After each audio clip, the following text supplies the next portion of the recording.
औज़ु बिल्लाहि मिनश शैतानिर रजीम बिस्मिल्लाहिर रहमानिर रहीम। दोस्तों, मैं ज़ुल्फ़िकार अली नौल फार्मिंग डिस्कवरी में आप दोस्तों को खुशामदीद कहता हूं। दोस्तों, आज मैं आपको मूंग या मूंगी की काश्त के बारे में बताऊंगा। दोस्तों, मूंगी जो है ये खुश्क साली और गर्मी बर्दाश्त करने वाली फलीदार फसल है जिसके बीज से दाल तैयार की जाती है। दोस्तों, मूंगी जो है ये बिल्कुल कम खर्च से तैयार हो जाने वाली फसल है जिससे किसान जो है वो अच्छी आमदन हासिल कर सकता है। दोस्तों, सबसे पहले आते हैं कि मूंगी की काश्त का मौसम क्या है। दोस्तों, मूंगी की काश्त के दो मौसम हैं, बहारिया और ख़रीफ़। बहारिया मौसम जो है ये 1 मार्च से 31 मार्च तक ये इसका मौसम है और इसका बेहतरीन जो है काश्त का मौसम वो मार्च के पहले 15 दिन है। और उसके बाद जो ख़रीफ़ है ये 1 मई से 15 जून तक इसका मौसम है और इसका जो बेस्ट मौसम है वो अप्रैल से लेके 15 मई तक। और जो है बरानी इलाकों में ये किस वक्त काश्त की जाती है। दोस्तों, बरानी इलाकों में जिस वक्त मानसून की बारिशें शुरू हो जाएं उस वक्त इसकी काश्त का मौसम शुरू हो जाता है और 15 जुलाई तक ये काश्त की जा सकती है। अब आते हैं इसकी इकसाम की तरफ, वैरायटियों की तरफ। दोस्तों, इसकी वैरायटियाँ जो हैं वो वैसे तो बहुत ज़्यादा हैं। चंद एक वैरायटियों को मैं आपको जो कामयाब हैं वो बता रहा हूँ। सबसे पहले आते हैं अज़री। जो है इसकी दो वैरायटियाँ हैं, अज़री 2006 और अज़री 2018। ये जो अज़री 2018 है इसका बताया जा रहा है कि 20 मन तक इसकी एवरेज पैदावार है। और इसके बाद नयाब 2011 है, नयाब 2016 है और बहावलपुर 2017 है, चकवाल है, PIR है। ये बहुत सी वैरायटियाँ हैं। अब आते हैं कि इसका बीज कितना काश्त करना चाहिए। दोस्तों, ये जो बारिशी इलाकों वाले जो हैं, बारिशी इलाके हैं जहाँ पर बारिशें ज़्यादा होती हैं वहाँ पर सिर्फ फ़ी एकड़ जो बीज है वो 8 किलो इस्तेमाल करना चाहिए, क्योंकि बारिशें आती हैं उससे पौधे का कद बड़ा हो जाता है। अगर बीज ज़्यादा डाला जाए तो उस पर फिर फल नहीं लगता। और जो आबपाश इलाके हैं उनमें इसका बीज जो है मूंग का वो 10 किलो डालना चाहिए। और अगर मई और जून में आपने काश्त करनी है तो उसमें 12 किलो बीज जो है वो इस्तेमाल किया जा सकता है। और इसके दो पर्पज़ और भी हैं, ग्रीन मैन्योर और चारा।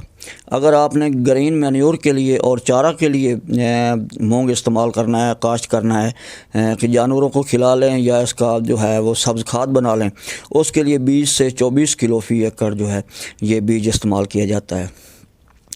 और अब आते हैं खादों की तरफ। दोस्तों, अगर ज़मीन है, मोटी ज़मीन है, सही ताकत वाली ज़मीन है तो उसमें सिर्फ 1 बोरी DAP जो है वो बवक्त काश्त इस्तेमाल की जाती है। और अगर ज़मीन कमज़ोर है तो उसमें 1 बोरी DAP और 10 से 15 किलो यूरिया, आधी बोरी पोटाश और 10 से 15 मन अगर जिप्सम इस्तेमाल कर लिया जाए तो पैदावार बहुत अच्छी आती है।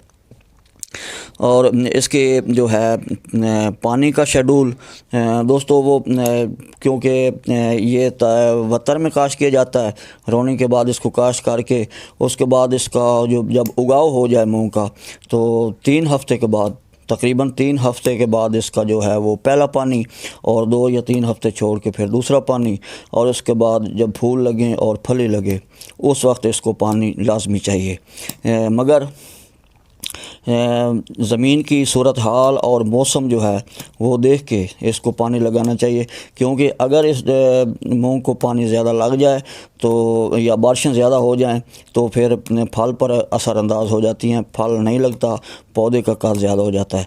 इसलिए बहुत सोच समझ कर इसको जो है वो पानी लगाना चाहिए।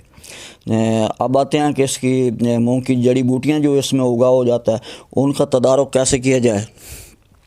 दोस्तों, काश्त के वक्त जब मूंग काश्त किया जाए उस वक्त आखिरी हल और सुहागा से पहले पेंडिमेथलिन जो है इसका 1000 ml स्प्रे करके ऊपर हल्का हल और सुहागा लगा देना चाहिए।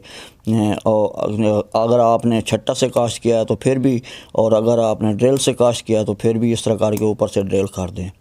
और जो बहारिया काश्त है यानी मार्च में जो आपने काश्त करनी है उसका जो इस्तेमाल है वो इसको काश्त करके ऊपर से इसका स्प्रे किया जाता है।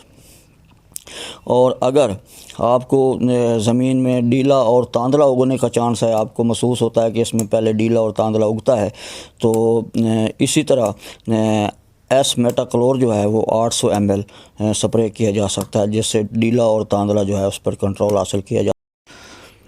अगर काश्त के वक्त स्प्रे नहीं किया जा सका या फिर फसल के उगाव के बाद जड़ी बूटियाँ दोबारा उग गई हैं, तो उनके लिए ये स्प्रे हैं। चौड़े पत्तों वाली जो जड़ी बूटियाँ हैं उनके लिए फ्यूमियाफन या लिकोफन ये स्प्रे कर दिया जाए, और नुकीले पत्तों वाली जो जड़ी बूटियाँ हैं उनके लिए क्यूजिलोफोप मिथाइल ये स्प्रे कर दिया जाए।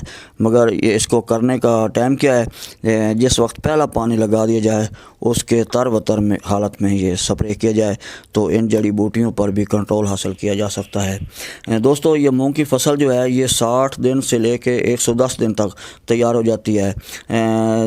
ये मुनहसर होता है बीज की वैरायटी पर और मौसम की सूरत हाल पर, और ये किस इलाके में आप ये काश्त कर रहे हैं उस पर यह मुनहसर करता है कि ये कितने दिन में फसल तैयार हो जाती है। जब आधी फलियां पक जाएं, तो अगर तो रकबा थोड़ा सा काश्त किया हुआ है तो उस वक्त वो आधी पकी हुई फसल जो है फलियां वो तोड़ ली जाती हैं, और बाकी आधी जो है चंद दिन के बाद जब पक जाएं तो उनको तोड़ के खुश्क करके डंडे की मदद से बीज निकाल लिया जाता है, और बाकियात पर रूटर वेटर या डिस्क हल जो है वो चला के उनको ज़मीन में मिक्स कर दिया जाता है।